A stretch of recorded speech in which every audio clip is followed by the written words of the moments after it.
Eto Madagasikara, indrindra eto Antananarivo renivohitra, tsy voahaja intsony lalàna amin'ny fifamoivoizana amin'ny ankapobeny. Ny tsy fanajana izany anefa no antony voalohany mahatonga ny loza ampifamoivoizana etsiroa. Ho an'ny mpandeha atongotra indrindra, izay tsy mahafantatra intsony ny avia sy havanany, ny faritra tena tokony ho azony aliana aty. Tsy hay hoe minitsy mahalala ve sa tena tsy fahafantarany tsotra izao, sa tokoa ve ireo izay aka taratasy fahazoan-dalana hamily fiara sy ireo mpitondra moto ihany no tokony hianatra sy hahafehy ny lalàna ny famoivoizana? Tsy voatery tokony hampiasa ny lalana daholo ny olona rehetrarehetra satria samy mandeha amin'ny lalana. Raha hiampita zao izy dia tokony any amin'ny pasazy ny miampita, manaja tsara ny lalan'ny fifamoivoizana na dia olon-tsotra ara satria mila haintsika rehetrarehetra izany rehefa mandehandeha amin'ny tanàna. Amin'izao ve nefa voahaja izay zavatra izay? Tena tsy voahaja mihitsy izy amin'izao satria samy manao izay mety aminy.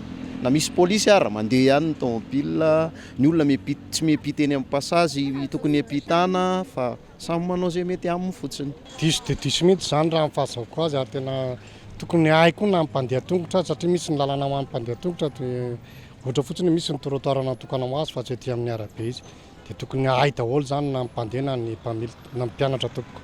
Amin'izao ve nefa voahaja izay?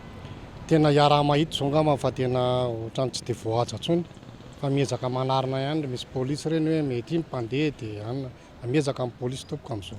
Normalement aloha ny olona rehetrarehetra dia afaka tokony ny hay an'izay lalàna izay, izany hoe na mpandeha tongotra ianao dia tokony mahafantatra hoe aiza ny tokony hiampita sy ohatran'izany, izany hoe tokony mba manana notion kely ihany. Mbola voahaja ve nefa izay amin'izao? Amin'izao izany ohatran'ny efa tsy voahaja intsony.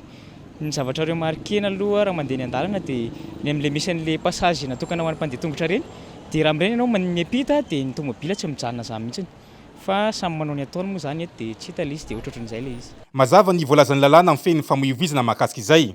Natao an'izay rehetra mampiasa lalana ny lalàna na fiara na moto na mpandeha tongotra ihany koa. Ny faritra zany voatokana ho an'ny mpandeha tongotra dia raha tanan-dehibe izy na tanàna zany dia misy ny atao hoe trottoir na sisin-dalana izay efa namboarina ho voatokana ho an'ny mpandeha tongotra. Izy io izay handehanan'ny mpandeha tongotra tsy azo tokony tsy ho azo atao zany ny manelingelina ny lalan'ny mpandeha tongotra iny mba ahafahana zany manaja tsara ny fifamoivoizana ao anatin'ny arabe.